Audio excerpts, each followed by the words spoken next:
The most valuable customer everyone forgets. You are in the right place if you are a marketer who wants to uncover the hidden gaps in customer acquisition. If you feel completely overwhelmed by the idea of building high top-of-funnel marketing plans. If you've been tasked with growing your company's MRR, but you don't know how. And if you just feel like maybe there's a better way. Hi, I'm Val Geisler. I am an email marketing conversion copywriter and strategist. I worked in-house as the #1 marketer at an ESP. I get it. I have been in your shoes. I do onboarding and retention, and it's what keeps me up at night. It's what I'm so excited to talk about. I'm obsessed with churn reduction. And here's what you're going to learn hanging around here today. You're going to learn how to grow your MRR without looking for new customers. You'll learn a game plan for winning back current customers or canceled customers to make them current customers again. And you'll learn 3 underutilized retention strategies that you can put into place today. So here's what I know. There is no one right answer for sales and marketing. What works for one business might not work for yours. Testing is everything. Why not try it? In the world of software, there's a lot of talk about conversions. Everyone's high on customer acquisition and lead gen and building a growth funnel and sales pipelines and ad managers and top of funnel and email list building, just to name a few. Let's give life to this customer base can be heard as the rally cry as sales teams around the world. But there's a way to grow your MRR without looking at new customers at all. In fact, the most valuable customer you have is the one who you thought was dead. Let's talk through why canceled customers are your greatest ally in the race to increasing MRR and how you can win them back for life. Now, according to research from TARP Worldwide, it's 5 times cheaper to keep a customer than to get a new one. And that goes for canceled customers too. Even better news, I have a game plan that you can use to win back those canceled customers.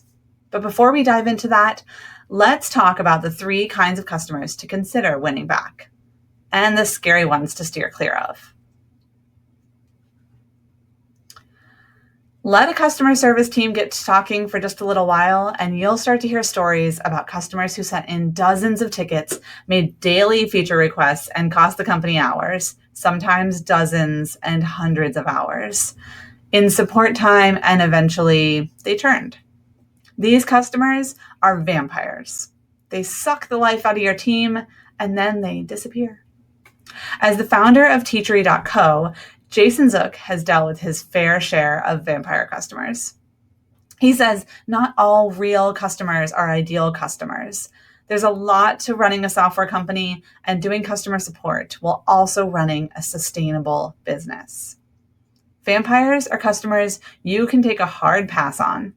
Unless they change their habits and come crawling back to you, there's no need to go chasing after them. Which brings us to, as director of marketing at Animals, Jimmy Daly is a time-strapped human with more things to get done in one day than any one person can handle.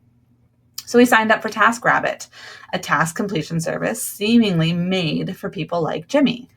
Only problem was he was too busy to use it. Jimmy said he signed up for TaskRabbit. I signed up for TaskRabbit last year, checked it out, but never actually used the service.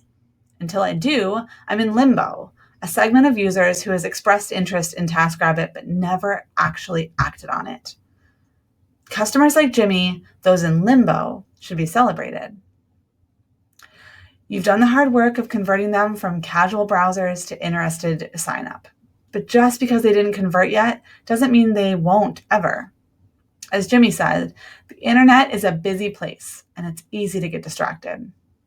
So what's a marketer to do? Are they just ghosts who haunt us daily? Customers who might have been? No. While technically a segment of their own, your ghost customers can be a valuable resource in the fight against churn.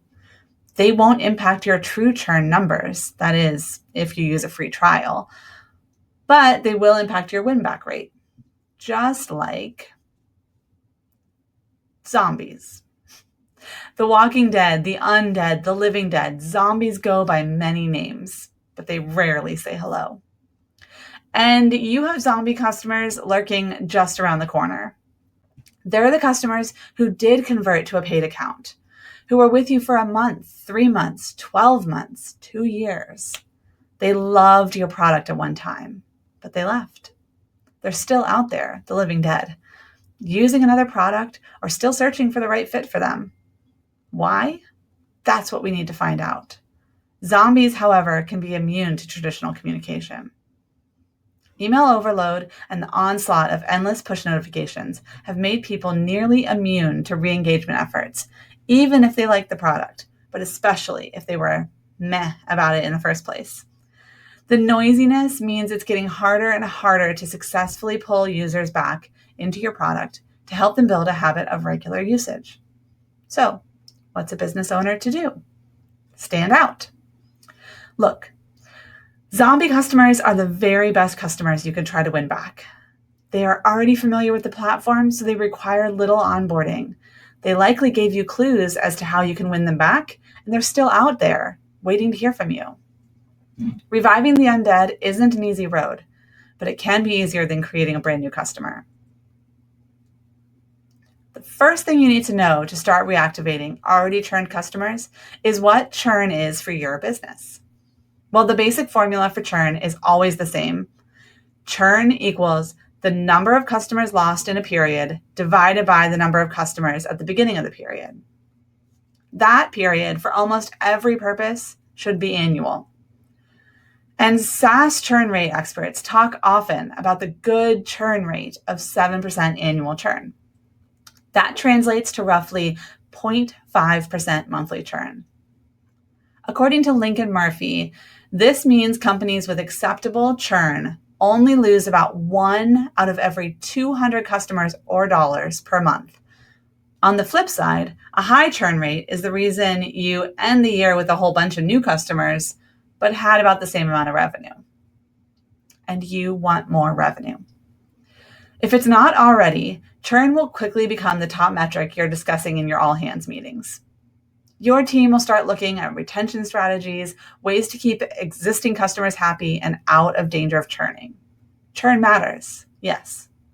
You should care about it and be proactively working toward reducing it. But how can you get on the offensive line?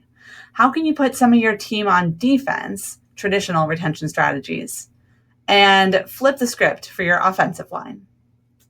Those same retention strategies you use to keep existing customers can be repurposed for those canceled customers you can still win back.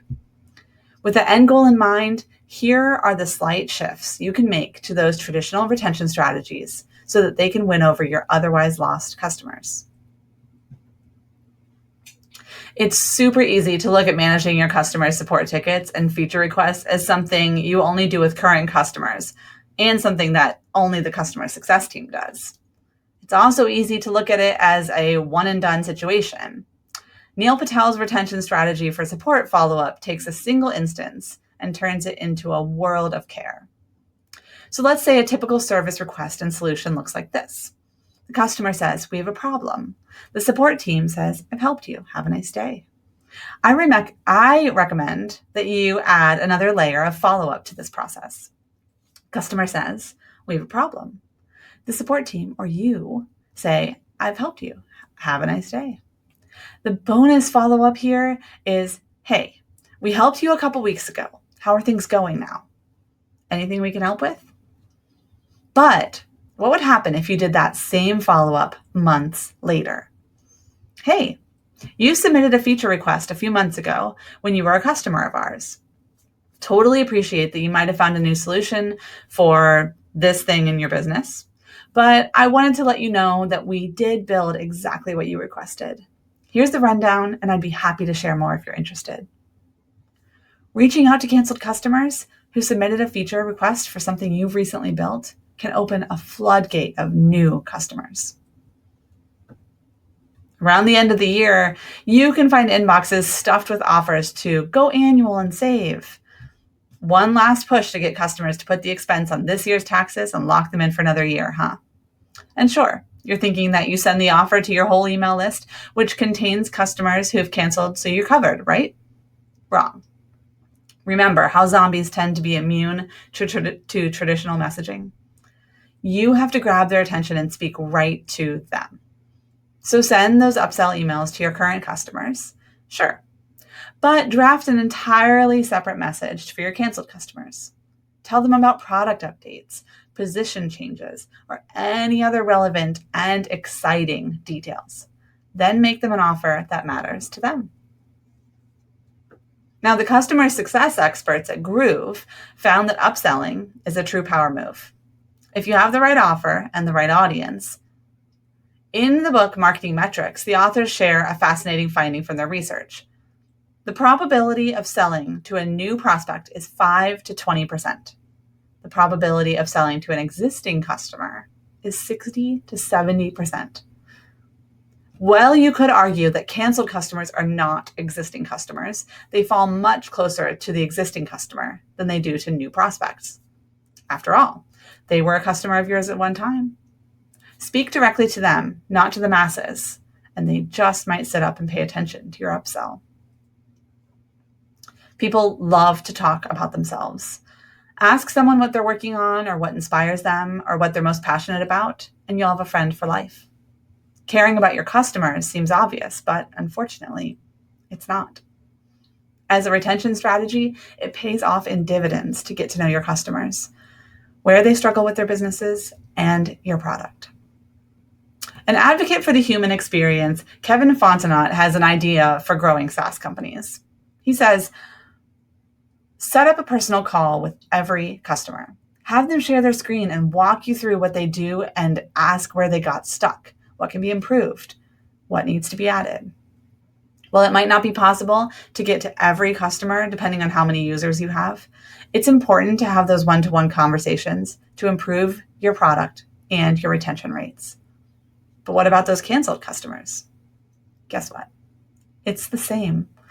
Send a message out to a selection of your canceled customers. Get them on the phone. Skype or Zoom is actually best, so you can screen share as needed.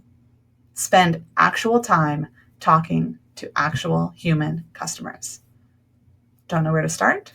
I have a few questions to get the ball rolling. So start with them. How would you describe your job title and role at work? What are you working on right now? What is the biggest problem you're facing that keeps you awake at night? Then you can move on to you. What was happening in your world that led you to signing up for our product previously? What happened during your trial that convinced you that we were the right solution at that time? What were you skeptical or anxious about when you signed up? Is that what ultimately prevented you from using us long term? James Clear, an expert in habit building with the research to prove it, noted in one of his foundational articles on habits, in his best-selling book, The Power of Habit, author Charles Duhigg explains a simple 3-step process that all habits follow. This cycle, known as the habit loop, says that each habit consists of the trigger, the event that starts the habit, the routine or the behavior that you perform, the habit itself, and then the reward, the benefit that is associated with the behavior. This same cycle can be observed in a common copywriting technique called problem agitation solution. Something happened, something else happens that makes that thing stand out, and you get to a solution that rocks. Or Ash Mayura's customer forces canvas. It's everywhere from Joseph Campbell's The Hero's Journey to nearly every movie, sitcom, and fiction book ever produced. If Hollywood can profit off of getting people hooked, you can too.